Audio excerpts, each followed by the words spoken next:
اور مومنوں مشرک عورتوں سے جب تک وہ ایمان نہ لائیں نکاح نہ کرنا، کیونکہ مشرک عورت خواہ تم کو کیسی ہی بھلی لگے اس سے مومن لونڈی بہتر ہے۔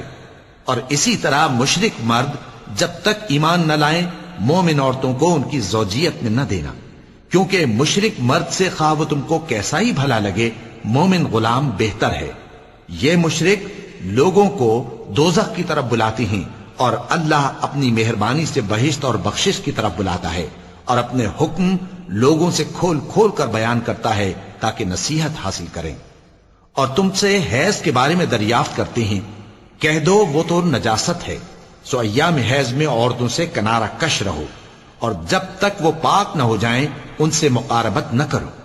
ہاں جب وہ پاک ہو جائیں تو جس طریق سے اللہ نے تمہیں ارشاد فرمایا ہے ان کے پاس جاؤ، کچھ شک نہیں کہ اللہ توبہ کرنے والوں اور پاک صاف رہنے والوں کو دوست رکھتا ہے۔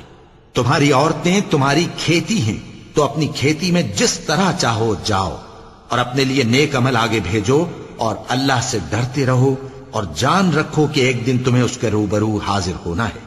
اور اے پیغمبر ایمان والوں کو بشارت سنا دو، اور اللہ کے نام کو اس بات کا ہیلا نہ بنانا کہ اس کی قسمیں کھا کھا کر سلوک کرنے اور پرہیزگاری کرنے اور لوگوں میں صلح و سازگاری کرانے سے رک جاؤ، اور اللہ سب کچھ سنتا ہے جانتا ہے۔ اللہ تمہاری لغو قسموں پر تم سے مواخذہ نہیں کرے گا،